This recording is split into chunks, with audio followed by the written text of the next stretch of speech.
Ooh! Hey! How you doing? Good morning, good evening, good afternoon, who knows? Anyway, I'm here for another little bit of cheeky cookery.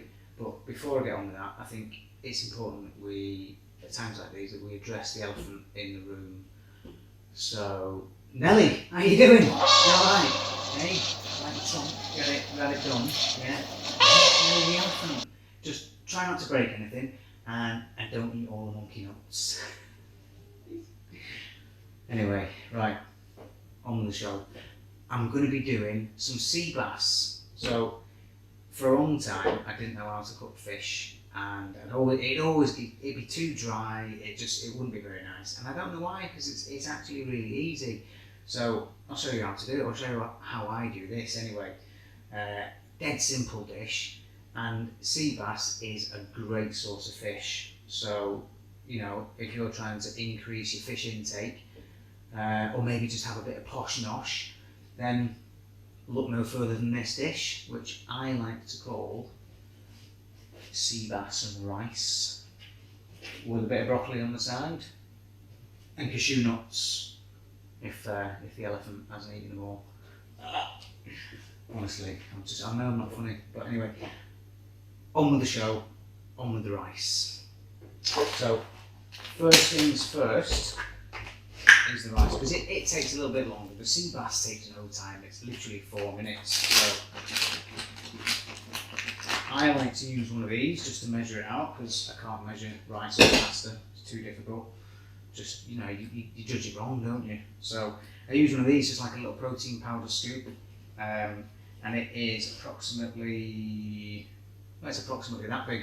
So there you go, whack that in there. That'll do, 1 scoop, that's all I need. Now, I personally find plain rice a little bit boring, so I'm going to jazz it up a little bit. I'm going to go for cardamom pods. Now, you only need about 3 or 4 of these. You can just chuck them in whole, to be honest with you. And when it cooks, the outer shell sort of gets a bit soft, and you can eat it, but I just break it open and get the seeds out. Just a little less roughage, you know. Who wants that?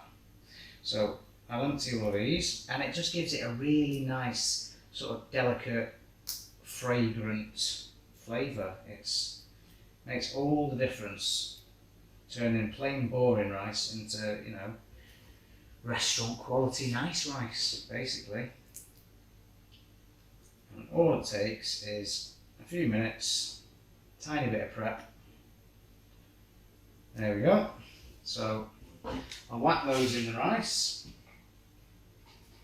That's it, you can just leave it like that. But I'm going to try and get a little bit even fancier. A little bit even fancier. That was terrible, wasn't it? Anyway, I am going to add some lemongrass. And normally I would add proper lemongrass, but I couldn't find any. So, you know, not a lot in the shops at the minute, is there?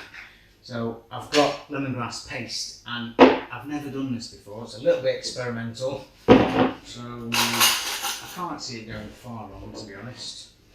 I'm going to put a scoop of that in, and a bit of boiling water. So I've got about half a jug there, and that's just a sort of like a lemongrass stock, if you like. So give that a bit of a stir. Whack it in the pan on a high heat.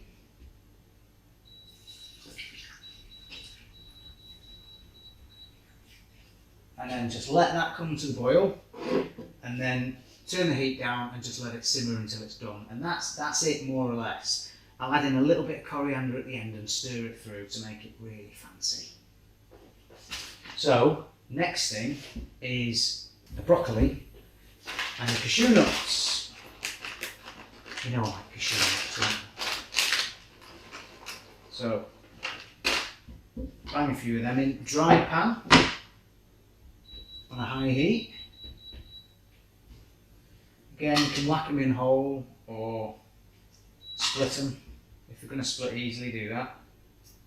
There you go, a bit crumbly, but doesn't really matter. It's not MasterChef, is it? Hey? Might be one day. Hey? Might be one day. It's not. Will be. Will be. There we go, last one. And just leave them in the pan. Leave them to get toasted. That'll be lovely. When they're beginning to get like that, we're going to throw the broccoli in. Just break it up. I've only got a little bit left, so it's the sort of like, you know, the scrag ends of the broccoli if you like, but still tasty. So they're just toasting in the pan. You can just hear them beginning to crackle when they're toasting.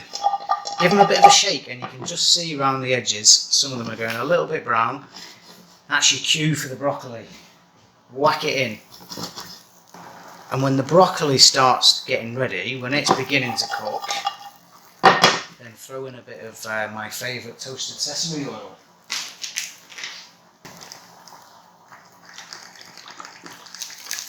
Little splash of that. There we go. So that's cooking away nicely. The cashew nuts are lovely and brown. The broccoli's getting there. When it goes that lovely dark green colour and it's ready, the whole lot can come off and you're done with that.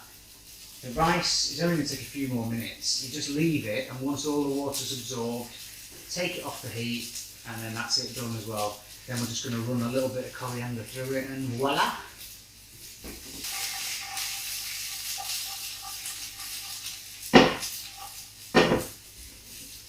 I mean, I should have known how to cook fish a long time ago. My granddad was a fishmonger, right? So you'd think it would run in the blood, wouldn't you? You know, but I've had several blood tests. Never shown up, never shown a thing. No sign of any fish or mungery of any sort. No mungery. Nothing. Nothing. It's all lies.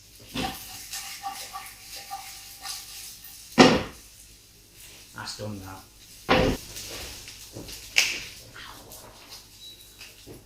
Just a little dance while I wait. Helps it cook. Helps you get in the mood. Helps you get in the mood for cooking. You've got to be in the right mood, haven't you?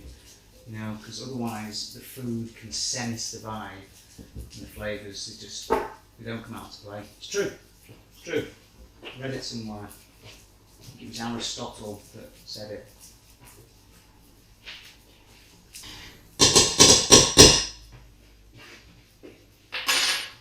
Now, because that's done, I'm going to whack it in the box.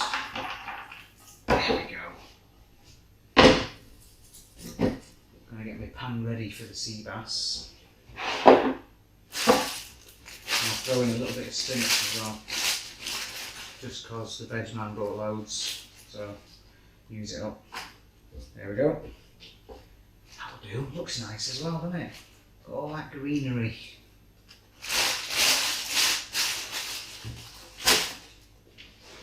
A bit of room for the rice.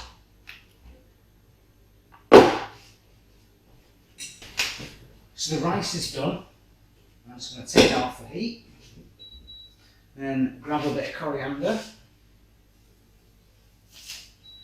Just grab a bunch. And then chop it quite finely. Stalks, leaves, the lot. There's plenty of flavour in the stalks and they don't do any harm, so you don't need to waste your time picking the leaves off. There you go. I might have a little bit more. There we go. And then I'm just going to add that to the rice. There we go. Whack it in. Stir it through. Fancy rice done. So I'm going to whack that in the lunchbox as well. For that. And then, finally, for the star of the show, the Seabass.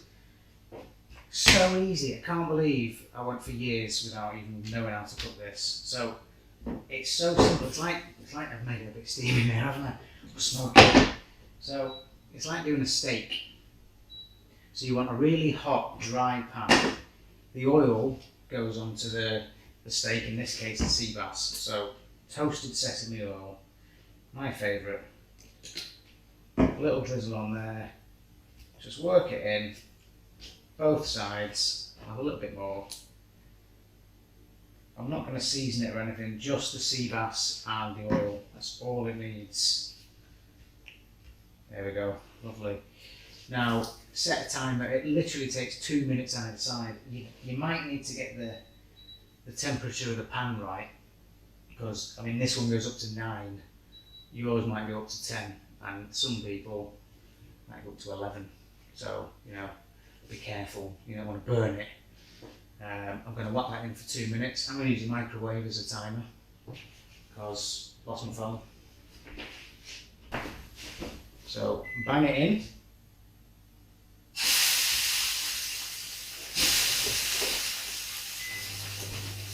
And you'll see it sizzle straight away. The skin sort of begins to shrink a little bit. Don't worry, that's fine. Cooking nicely, just leave it there, don't move it, just leave it still for 2 minutes. Flip it over, same on the other side, and you're done.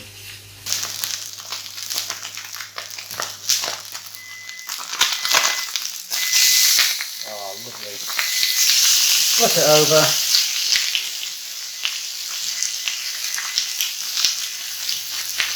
Another 2 minutes, look at that. Skin looks beautifully done, nice and crispy.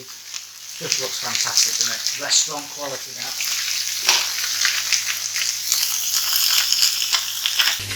The only downside of this dish is that, you know, you'll find yourself at a nice posh restaurant somewhere, or it might not have to be that posh, but looking through the menu, it's sea bass, you might have that, and then you think, well, you know, I had it yesterday for lunch. So, no biggie, eh? Part of my repertoire. And it's so simple. So, chances are the restaurant is not going to be nicer than that. It won't be. It's simple. It speaks for itself. The flavours just in the sea bass and the oil, obviously, you know, the secret weapon. But it really is that simple. About a minute left. Maybe going to do it slightly less than 44 seconds that's still remaining. It was, you know, it was well done, let's be honest, on the skin. So it probably doesn't need any more. In about another 20. I don't normally use timers, to be honest. I normally just sort of like eyeball things, but I haven't quite managed to do this yet. I've not tried it, to be honest, without a timer, or a steak, because you know you don't want to mess about with a steak. There's not really many things worse in life than overdoing a fillet. Right, here we go. We're done. Oh.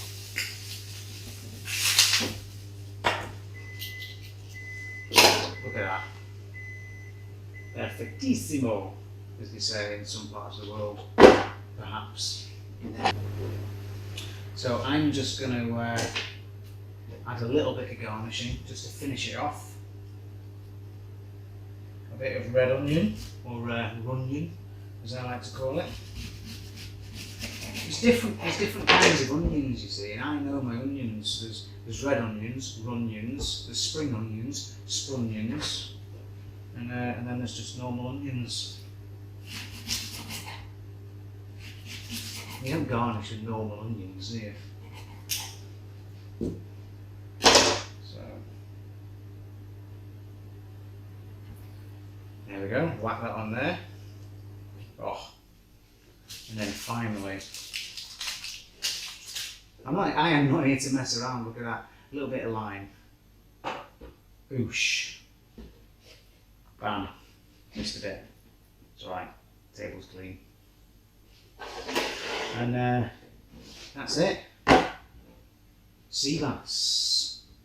1-2, my friends. 1-2.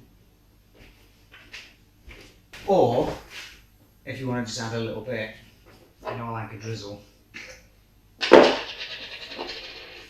Toasted sesame oil. A little bit of that, a little splash. Bit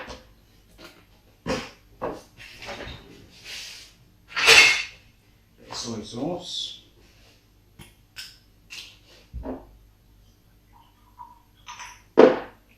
And a little bit of ground ginger. Just a little spoon.